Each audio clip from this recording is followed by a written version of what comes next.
Europe 1. Le grand direct des médias, Jean-Marc Morandini. Et le fait média du jour, ce sont donc les magazines du dimanche d'M6 qui perdent leurs deux présentateurs. On l'a appris hier, Wendy Bouchard et François-Xavier Ménage ne présenteront plus respectivement Zone Interdite et Capitale à la rentrée. Alors d'abord, on va faire le point avec vous, Jérôme Ivanichenko. Ce double départ, c'est une vraie surprise. Oui, c'est même un coup de tonnerre pour M6 qui d'une certaine façon décapite au même moment ces deux magazines du dimanche soir. Pour l'heure, la direction de l'info de M6 ne fait pas de commentaires, elle se contente simplement de confirmer ces deux informations. Zone Interdite et Capitale sont deux émissions très identifiées des téléspectateurs diffusées en alternance. Ils rassemblent en moyenne 2 500 000 téléspectateurs. On n'imagine donc pas une seule seconde que la chaîne puisse décider de mettre un terme à ces deux magazines. Zone Interdite est à l'antenne depuis 1993, créée par Patrick de Carolis. Elle a vu se succéder plusieurs présentateurs. Florence Dauchez, Bernard de la Villardière, Anne-Sophie Lapix ou encore Mélissa Theriot. De son côté, le magazine Écho Capitale est diffusé depuis 1988. Il a été présenté par Emmanuel Chin, Guy Lagache et Thomas Soto. Ce matin, la priorité de M6, c'est donc de trouver des remplaçants pour reprendre ces deux marques fortes de son antenne.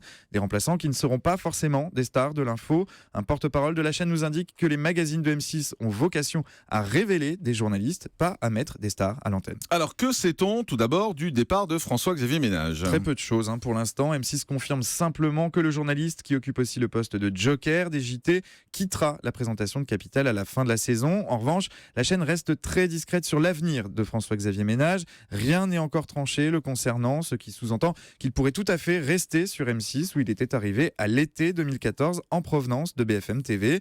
Il pourrait par exemple trouver sa place dans le dispositif que prépare la chaîne en vue de l'élection présidentielle. Et l'autre vraie surprise de la journée d'hier, c'est le départ de Wendy Bouchard et surtout sa destination. Oui, notre consoeur qui anime la matinale d'Europe chaque week-end était arrivée aux manettes de Zone Interdite en 2012. Après 4 ans aux manettes du magazine d'actu, elle arrivera à la rentrée sur France 3 dans l'émission Du côté de chez Dave dont elle assurera la co-animation. L'ambition pour France 3, c'est d'offrir une nouvelle mouture du magazine musical qui devrait évoluer, s'ouvrir vers un spectre beaucoup plus large, multiculturel, plus axé autour de la culture populaire. Alors hier, ce choix de carrière de Wendy Bouchard a un peu surpris. Il était comparé parfois à l'arrivée de Samuel Etienne à l'animation de Questions pour un champion. Pourtant, il suffit de relire ses propos. C'était au mois de janvier au magazine Téléops. Elle confiait son plaisir d'animer Zone Interdite, mais aussi ses envies d'une émission culturelle. On a besoin de culture pour comprendre notre monde, déclarait-elle avant d'ajouter que la télévision devait instruire. C'est sans aucun doute cette ambition qui a motivé son choix. Alors pourquoi Wendy Bouchard a-t-elle décidé de quitter M6 ? Pourquoi va-t-elle sur France 3 ?